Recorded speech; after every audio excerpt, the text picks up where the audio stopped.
Today's video will be replacing the VCT solenoids on a 2016 F150 with a 5.0. The first step we took was we disconnected the battery, which is always a good idea before you start any project or any repairs on your vehicles. The next step, we took a 7mm socket and loosened the hose clamps on the air intake tube so we can remove it. Then what we did to make it easier to get the tube out was we disconnected the overflow hose off the coolant jug to give us more space to just pull it up and out. Then we disconnected the lines, which are quick connects that are attached to the intake tube, and then we just wiggled from the air box and wiggled it off the throttle body, and it come right out, just as easy as that. One tip is to go ahead and put the coolant hose, overflow hose, back onto the coolant jug because it will leak coolant all over the place if you don't, and that's really not necessary to keep it unhooked at this time. Went ahead and removed the vent tube off the valve cover. That way the rest of our project will be easy and get it out of the way. Then we unlocked all these clips off these are the ignition coils and off of the VCT solenoid plugs. That way we can press the tabs and just remove the plugs off the VCT solenoids. And as you can tell, it's a little more difficult to do it off the coil with them sitting there. It can be done, but we chose to go ahead and unbolt the coils from the valve cover, and then after we got them all unbolted, you'll see in just a minute that we took a pry tool and removed them gently from the valve cover. It's easier to just pull them out with a pry tool than try to wiggle them out and get them out by hand.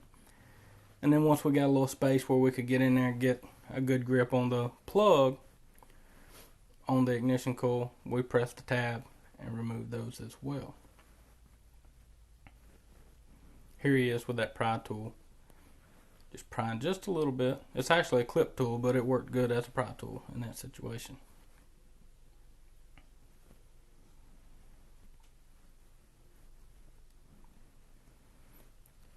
It may not look like it, but the video is sped up just a little bit. My camera recorded it really slow for some reason, so this is actually double speed of what my camera recorded it as. Okay, the next thing he did is he removed the oil dipstick. What we didn't do, that I suggest everybody do, is remove the oil dipstick tube as well. Because if you don't, you will fight the valve cover off. And the reason why you're fighting that valve cover off is the dipstick tube is keeping it down. And you will break the oil dipstick tube if you do not remove it first. There's no doubt about it. It will break, and then you'll have to buy another one. We know from experience. So, on the next time, we will remove that dipstick tube before we pry the valve cover off of the engine.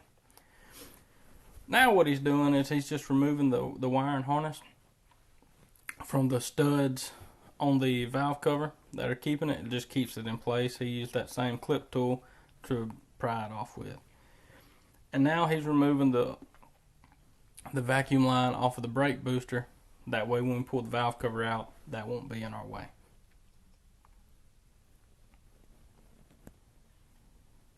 Now he's using a 10mm socket that's on a swivel, and he's loosening the bolts on the valve cover.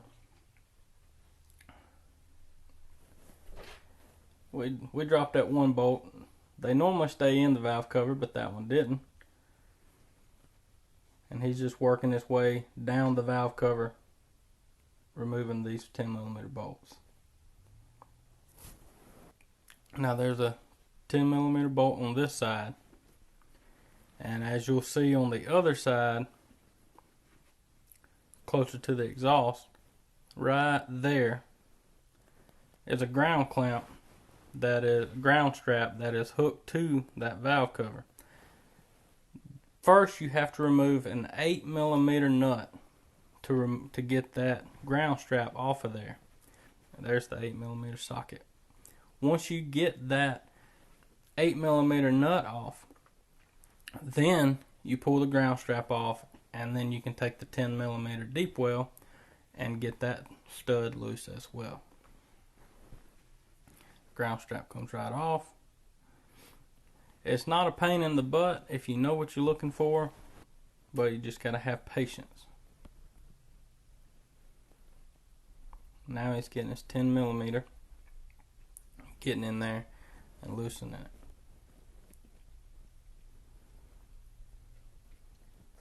He's just checking to make sure he has all of his bolts loose before we start easily prying up on the valve cover to get it off.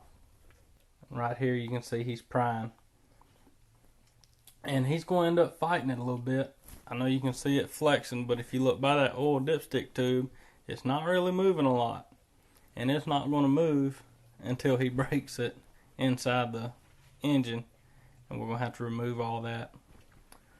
So like I've stated before, please remove the dipstick tube. That is what makes removing the valve cover so difficult if you don't take it off. I've seen on different videos and forums how hard it was to remove the valve cover on these engines. That's what's holding you. If you don't take it off, you are going to fight it. And we fought this one. He's right now trying to figure out where that extra bolt, what's holding it. And it's the dipstick tube.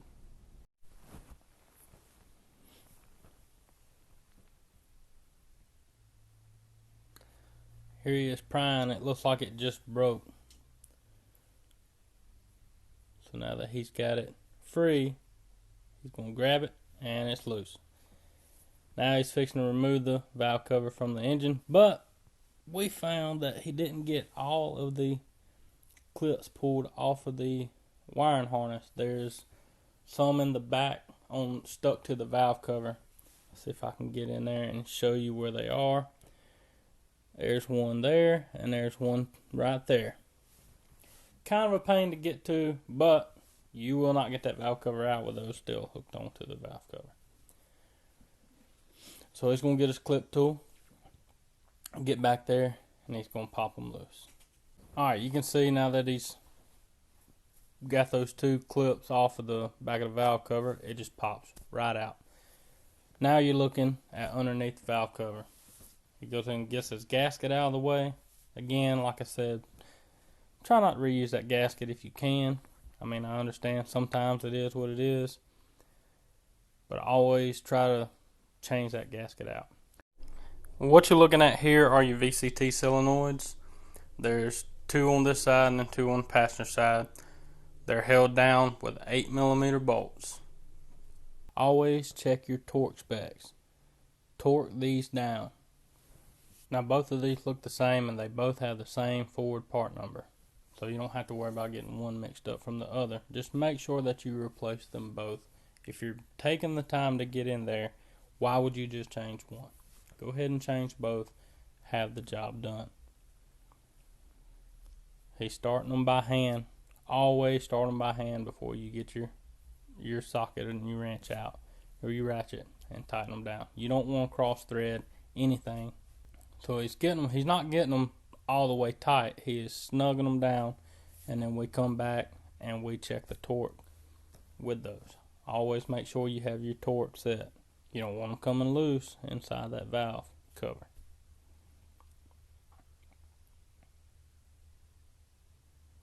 There he is again.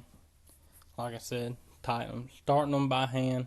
That way nothing's cross threaded.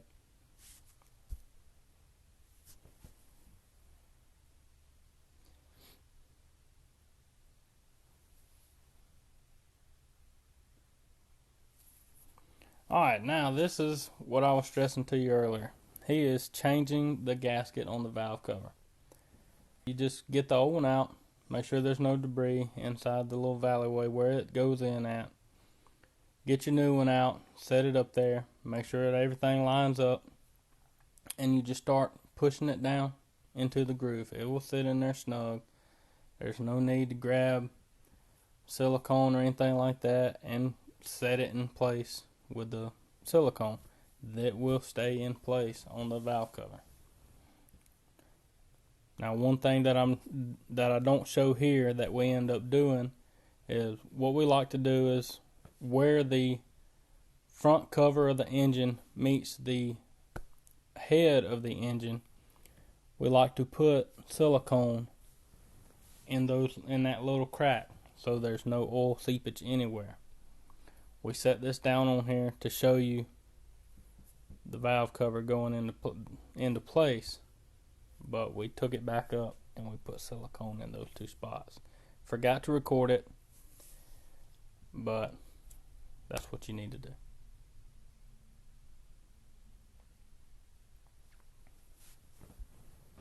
When you set your valve cover back down, make sure none of your plugs get in the way.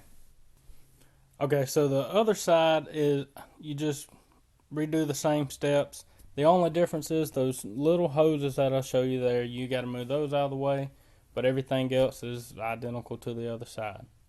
So that's my video for the VCT solenoid replacement on a 2016 F150 with a 5.0 liter.